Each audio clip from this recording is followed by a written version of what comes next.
The Semana Santa is already finished, which is one of the biggest two events here in Sevilla, and the next is the April Fair of Seville or Feria de Abril de Sevilla.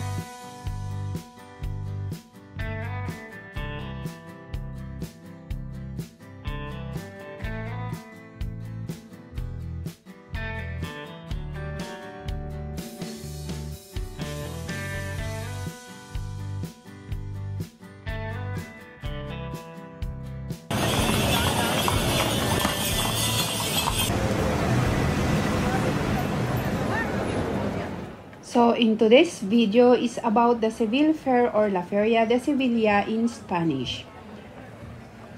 This famous and bombastic Seville Fair is not only the biggest and most important celebration in Seville or Sevilla, but one of the most anticipated grandiose event fair in all of Spain that is held annually in the Los Remedios neighborhood.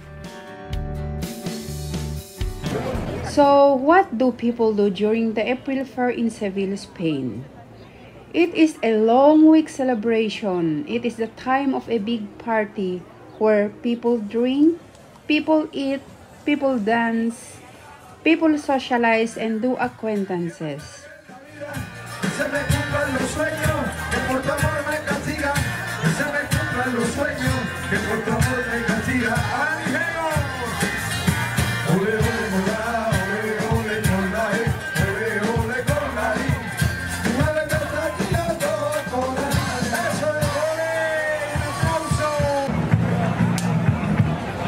During this big and happy celebration, people wear traditional clothing. The women wear the gitana costumes or what we call the faralays in Spanish, which is a typical flamenco style costume. And the men also wear the short suit or so-called short jacket, tight pants and boots, and a hat called cordobes. This is generally the way people wear many years ago, particularly those who ride horses or those who drive a car. But during the fair, most men just wear formal or casual clothing on the said fair.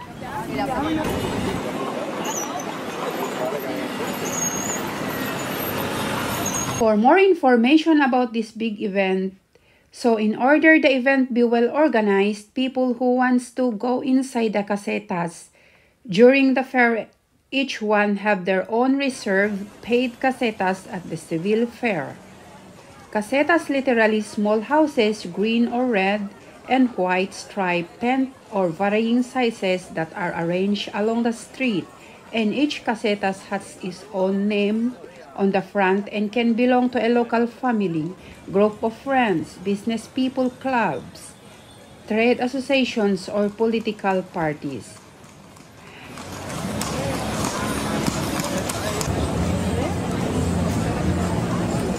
And more other interesting part of the fair activities is the horse riding. But why is horse riding was included in the said fair?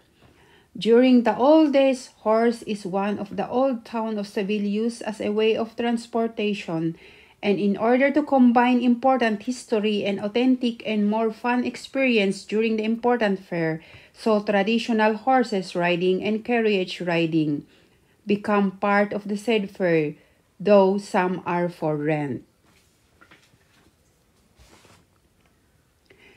And lastly, the Feria de Sevilla is in a springtime that is usually held annually in the beautiful city of Seville capital. The fair generally and officially begins 2 weeks after the Semana Santa, starting at the midnight on Saturday and runs 7 days until the next weekend. The origin of the celebrations on record since August 25, 1846, when two councillors, businessmen, settled in the city and drew up a proposal that they took to the city council as asking for the celebration of an agricultural and livestock fair.